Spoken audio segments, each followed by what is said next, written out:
മോളെ ആ റെഡി ആയില്ലേ? വരിക. വാ.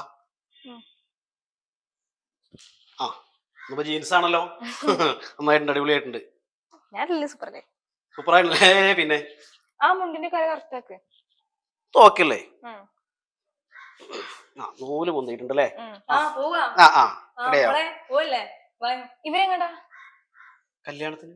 കല്യാണത്തിനോ? നമ്മുടെ കുടുംബത്തിലെ കല്യാണം. ഇവരെങ്ങടാ? അല്ല മോളെ, നമ്മള് ഒന്നിച്ചല്ലേ കല്യാണത്തിന് പോണത്. അത് ശരിയാവില്ല. ഇവരുണ്ടെങ്കിൽ ഞാൻ വരില്ല. നമ്മൾ ഇത്രയും കാലം ഇപ്പൊ എന്താ അങ്ങനെ ഒരു കുഴപ്പമുണ്ടായിട്ടില്ലല്ലോ. ഇത്രയും കാലമുള്ള പോലെ അല്ല. വീട്ടിൽ വന്ന് പറഞ്ഞത് ഞാനുണ്ടായിരുന്നു, നിന്നോട് കല്യാണത്തിന് വരാൻ പറഞ്ഞതോ. അത് അവരുടെ മര്യാദ, പോവാതിരിക്കുന്നത് നിങ്ങളുടെ മര്യാദ. എന്താ മോളെ ഇപ്പൊ വിഷയം? എന്തേ അച്ഛൻ എന്താ ഇപ്പോഴൊരു ഇവരെ എന്നിവിടെ കൊടുന്ന അന്ന് തുടങ്ങിയത് അവിടുത്തെ പ്രശ്നം. എന്തിനാ മോളെ അങ്ങനെയൊക്കെ പറയുന്നത്? നമുക്ക് കല്യാണത്തിന് പോവാ, സന്തോഷത്തിൽ. നിങ്ങൾ കല്യാണത്തിന് വരില്ല. പോവാണെന്നുണ്ടെങ്കിൽ ഞാനും അച്ഛനും പോവും. എന്തെന്റെ കുട്ടി പറയണത്? അച്ഛനൊന്നും അറിയില്ല ഇവരെ പറ്റി. എന്താ പ്രശ്നം? എന്താണ് മോളെ അമ്മയല്ലേ ഇത്? എന്റെ അമ്മ ഇവരല്ല. എന്നെ പ്രസവിച്ച അമ്മ ഇവരാണോ? അങ്ങനെയൊന്നും പറയല്ലേ. രണ്ടാനമ്മ തന്നെയാ, എത്രയൊക്കെ പറഞ്ഞാലും. അങ്ങനെ എന്നോട് എപ്പോഴെങ്കിലും പെരുമാറിയിട്ടുണ്ടോ? എനിക്കറിയല്ല. ഇവരെ പറ്റി കേൾക്കുന്ന കഥകളൊന്നും അങ്ങനെയല്ലല്ലോ. അതൊന്നും അച്ഛന്റെ മോള് നോക്കണ്ട. നോക്ക്, ഒരു കാര്യം മനസ്സിലാക്കി. ചെറുപ്പത്തില്, കുഞ്ഞു പ്രായത്തില് അച്ഛന്റെ കയ്യിൽ തന്നാണ് അമ്മ. ആ അന്നെ എങ്ങനെയൊക്കെ നോക്കാൻ പറ്റുമോ? എന്തെങ്കിലും ഒരു കുറവ് വരുത്തിയിട്ടുണ്ടോ? ഇവിടുന്ന് കല്യാണത്തിന് പോവാണെങ്കിൽ ഞാനും അച്ഛനും പോകും, ഇവര് വരില്ല. നമ്മൾ ഇത്രയും കാലം അങ്ങനെയല്ലല്ലോ പോയത്. ഇത്രയും കാലം എന്നെ മണ്ടിയാക്കായിരുന്നു. ഇപ്പൊ എനിക്ക് കുറച്ച് ബോധം ബുദ്ധിയൊക്കെ ഉണ്ട്. എന്ത് മണ്ടിയാക്കി നമ്മള് പറയണത്? ആൾക്കാരെ പറഞ്ഞ് ഞാനും കേൾക്കുന്നുണ്ട്. എന്ത് പറയണ്? ആൾക്കാരെന്ത് പറഞ്ഞോട്ടെ? ഇവരെ പറ്റി പറഞ്ഞ കഥകളൊക്കെ അച്ഛൻ കേൾക്കുന്നുണ്ടോ? ഞാൻ കേൾക്കുന്നുണ്ട്. എനിക്ക് നാണക്കേടുണ്ട്. ആരാ ഇതൊക്കെ പറഞ്ഞുണ്ടാക്കണത്? നമ്മുടെ കുടുംബത്തിൽ നിന്നുള്ളവർ തന്നെ പറയുന്നുണ്ട്, എന്റെ കോളേജിലുള്ളവർ പറയുന്നുണ്ട്. എന്താണ് മതി? ഒന്നുമില്ലെങ്കിൽ ഞാൻ നിന്റെ അമ്മയല്ലേ. രണ്ടാനമ്മ എന്ന് പറഞ്ഞാല് അമ്മക്ക് സമം തന്നെയാണ്. സമം ഒന്നും ആവില്ല, ഒരിക്കലും ആവില്ല. പറയല്ലേ. ഇത്രയും കാലം എന്നെ നോക്കിയതും വളർത്തിയത് ഒരു കുറവും വരുത്താതെ തന്നെ നോക്കിയതല്ല അമ്മ. എവിടെയാണ് ഒരു എപ്പോഴെങ്കിലും സ്നേഹത്തിന്റെ കുറവ് എന്തെങ്കിലും തോന്നിയിട്ടുണ്ടോ? എന്റെ അമ്മ സ്നേഹിക്കുന്ന പോലെ എന്തായാലും ആവില്ല. എന്താ എന്റെ കുട്ടി പറയണത്? അച്ഛൻ എന്തിനാ ഇവരെ കല്യാണം കഴിച്ചേ? അച്ഛൻ എന്നെ നോക്കി മര്യാദയ്ക്ക് നമുക്ക് രണ്ടാക്കും ജയിച്ചാ പോരെ? എന്തിനാ ഇവരെ കൊണ്ടുവന്നേ? മോളെ, നിനക്ക് വേണ്ടിട്ടാ, എനിക്ക് വേണ്ടിട്ടല്ല. നിനക്ക് വേണ്ടിട്ടല്ല. എനിക്ക് വേണ്ടവരെ. ഞാൻ കേൾക്കുന്ന അങ്ങനെയാ. ഇവരായിട്ട് ഒരു അടി പുറത്ത് വെക്കാൻ ഞാൻ സമ്മതിക്കില്ല. അച്ഛൻ എന്റെ കൂടെ വരുന്നുണ്ടെങ്കിൽ വാ, നമുക്ക് പോവാം. എന്താ മോളെ ഇപ്പൊ വിഷയം? അച്ഛൻ എത്ര ഞാൻ പറഞ്ഞു മനസ്സിലായില്ലേ? മോള് പറയണത് പക്ഷെ ആരെന്ത് പറഞ്ഞു വിചാരിച്ചിട്ടാ? അമ്മയുടെ കുടുംബത്തിൽ നിന്ന് അച്ഛന്റെ കുടുംബത്തിൽ നിന്ന് പലരും പറഞ്ഞിട്ടുണ്ട് ഇവരെ പല പല കഥകള്. എനിക്കൊന്നും കേൾക്കാൻ പറ്റില്ല. എനിക്ക് നാണക്കേടാവുന്നുണ്ട്. ഞാൻ ചെറിയ കുട്ടിയൊന്നുമില്ല. ഇത്രയും കാലില്ലാത്ത നാണക്കേട് എന്തേ മോൾക്ക്? അതന്നെ ഞാൻ പറഞ്ഞത്, ഞാൻ ചെറിയ കുട്ടിയൊന്നുമില്ല. എനിക്ക് കേൾക്കുമ്പോൾ ബുദ്ധിമുട്ടാവുന്നുണ്ട്. എനിക്കൊരു നോർമൽ ലൈഫാ വേണ്ടത്, അല്ലാതെ ഇങ്ങനെ അപവാദം കേൾക്കാൻ എനിക്ക് പറ്റില്ല. ഇവര് പണ്ട് അതൊക്കെ വെച്ചിട്ട് ഞാൻ എന്ത് ചെയ്യണം? അവരെ കഴിഞ്ഞ കാര്യം ഈ നോക്കണ്ട കുട്ടിയെ. നന്നെ വളർത്തിയതും ഈ ഒരു ലെവലിൽ എത്തിച്ചതും അമ്മയല്ലേ. എന്തിനാ നമുക്ക് അമ്മ ഒരു കുറവ് വരുത്തിയിട്ടുള്ളത്? ഈ വരട്ട് ഇവിടുന്ന് പോകാൻ പറ്റില്ല. ഹരിയേട്ടാ, ഞാൻ വരണില്ല. മോള് പോയിക്കോ. മോളായിരുന്നു അച്ഛനും മോളും കൂടെ പോയിക്കോ. ഞാൻ പോകും. അതല്ല മോളെ, എന്തെന്റെ കുട്ടിക്ക് പറ്റിയത്? ഇത്രയും കാലം എന്നെ നോക്കിയത് അമ്മയല്ലേ. കുറച്ച് വലിയ കുട്ടിയായി പഠിപ്പ് വിവരമൊക്കെ ആയപ്പോഴാണ് ഇങ്ങനെ മാറിയത്. അതന്നെ അമ്മയെ പോലല്ലോ, അമ്മയായിട്ട് തന്നെയല്ലേ നോക്കിയത്. ഞാൻ കേൾക്കുന്നൊക്കെയോ? എന്താണ് കേൾക്കുന്നത്? ആരെങ്കിലും എന്തെങ്കിലും പറഞ്ഞോട്ടെ. അങ്ങനെ ഒരു ജീവിതം അവളെ മുമ്പുണ്ടായിരുന്നു. പക്ഷെ എങ്ങനെ നമ്മളടുത്ത് എത്തിപ്പെട്ടെന്നറിയോ? എൻ്റെ അമ്മ, അതായത് എൻ്റെ ഭാര്യ, എന്നെ പ്രസവിച്ചിട്ട് പിന്നെ മിണ്ടിയിട്ടില്ല. അന്ന് മരിച്ചതാ. മാസം തികയാതെ അച്ഛൻ്റെ കൈക്ക് വന്നത്. അന്ന് അച്ഛൻ എന്താ ചെയ്യാന്നറിയില്ല, കൂടെ ആരുമില്ല. അങ്ങനെ നിൽക്കുന്ന സമയത്താ വീട്ടിലേക്ക് പോയി. അവിടുന്നാണ് അവരെ കാണുന്നത്. ഞാൻ നോക്കട്ടെ എന്ന് അന്ന് അവരെ കയ്യിലേൽപ്പിച്ചതാ.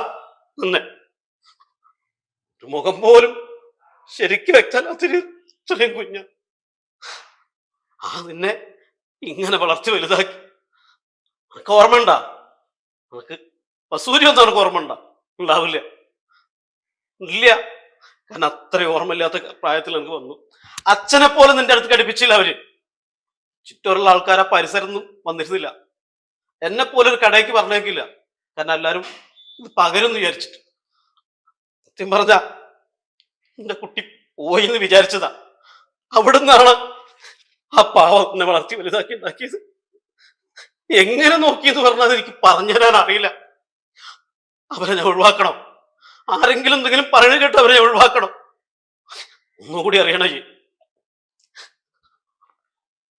അവരെ കല്യാണം കഴിക്കണ്ടെന്ന് പറഞ്ഞത് അവര്. പക്ഷെ എത്രയും കൂടെ നിൽക്കൊണ്ട് ഒരു താലി കിട്ടിയത് തന്നെ ഉള്ളൂ. അവർക്കൊരു കുഞ്ഞ് വേണ്ടാന്ന് വരെ അവരെ പറഞ്ഞു. ഒരു സ്ത്രീ പറയൂ അങ്ങനെ? ഒരമ്മ പറയോ? എന്തുകൊണ്ടാ വേണ്ടാന്ന് പറഞ്ഞറിയോ?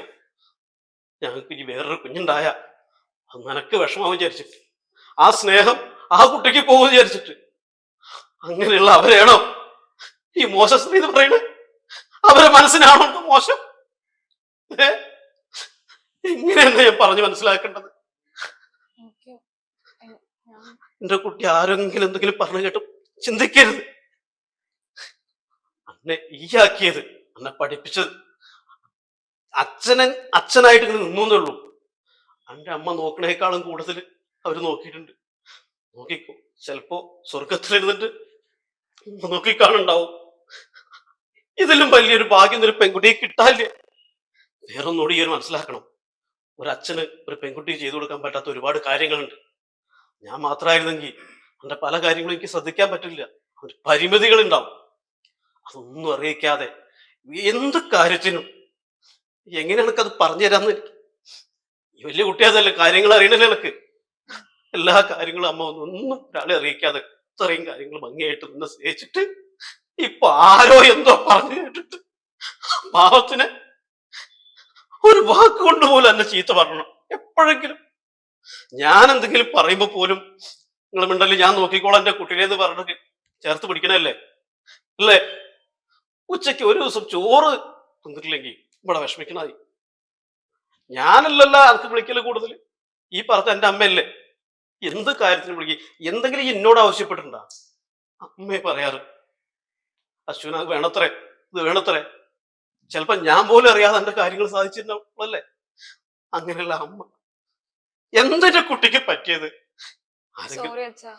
ആരെങ്കിലും എന്തെങ്കിലും പറഞ്ഞോട്ടെ കേട്ടാ, ഒന്നും കാര്യാക്കണ്ട. ഈ ഒരു പെൺകുട്ടിയാ, മറ്റൊരു പലതും പറയും, ഒന്നുമല്ല നോക്കേണ്ടത്. എന്റെ അമ്മയാണെന്ന് ധൈര്യത്തിൽ എല്ലാവരോടും പറയണം. വന്നതൊന്നും മറക്കരുത്. ആ അമ്മയ്ക്ക് പകരം ഒരു അമ്മയ്ക്ക് കഴിയില്ല. ഒന്നും വിചാരിക്കരുത്.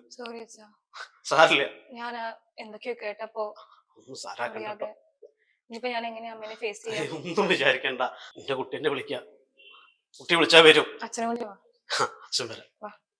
പിന്നെ നമ്മളെ മൂന്നാളെ മാത്രം ലോക, അതിൽ ആരെന്ത് പറഞ്ഞ് കാര്യാക്കരുത്. ഇതിൽ വലിയൊരു സ്വർഗമൊന്നും ഒരാൾക്കും കിട്ടൂല. അതുപോലത്തെ ഒരു അമ്മനെ എനിക്ക് കിട്ടൂലേ. അച്ഛൻ കുട്ടി വരും. അമ്മേ, അമ്മേ, സോറി, ഞാനപ്പ എന്തൊക്കെയോ പറഞ്ഞു പോയതാ. നമുക്ക് പോവാം. നമുക്ക് പോയിട്ട് വരാം. അല്ല, എനിക്ക് അങ്ങനെ ഒന്നും തോന്നിയിട്ടില്ലായിരുന്നു. മോളെ മനസ്സിൽ അങ്ങനെയൊക്കെ ഉണ്ടെന്ന് എന്റെ മനസ്സിൽ അങ്ങനെ ഒരു വിചാരം ഇല്ലായിരുന്നു. അല്ലെങ്കിലും രണ്ടാനമ്മമാരല്ലേ. എത്ര നോക്കിയാലും എന്ത് ചെയ്താലും നമുക്ക് രണ്ടാം സ്ഥാനം തന്നെ ഉണ്ടാവുള്ളൂ. സ്വന്തം അമ്മമാര് എത്ര അടിച്ചാലും എന്ത് ചെയ്താലും അവരെ അമ്മ എന്ന് പറഞ്ഞ് അവർക്കതൊന്നും ഉണ്ടാവില്ല. അമ്മ എന്നുള്ള കണക്കിലുണ്ടാവും. രണ്ടാനമ്മമാര് എന്തേലും ഒരു തെറ്റ് ചെയ്തിട്ട് എന്തെങ്കിലും ഒന്ന് ചെയ്താൽ അപ്പോഴേക്കും അവർക്കത് ബുദ്ധിമുട്ടും പ്രശ്നങ്ങളും. നമ്മളെ മനസ്സിൽ സ്വന്തം മക്കളെ സ്ഥാനം തന്നെ. സോറി അമ്മേ. അങ്ങനെയൊന്നുമില്ല, അറിയാതെ പറഞ്ഞു പോയതാ. മോള് ക്ഷമ പറഞ്ഞില്ലേ, കല്യാണത്തിന് പോയിട്ട് വരാം. അല്ലെങ്കിൽ എന്തിനാ എന്റെ മക്കളോടൊക്കെ ഞാൻ ക്ഷമിക്കേണ്ട ആവശ്യം? ഇത് എന്റെ മക്കൾ തന്നെയല്ലേ, എന്തിനാ ക്ഷമൊക്കെ ചോദിക്കേണ്ട ആവശ്യം? പോവാ, വന്നേ വാ, ഇങ്ങോട്ട്.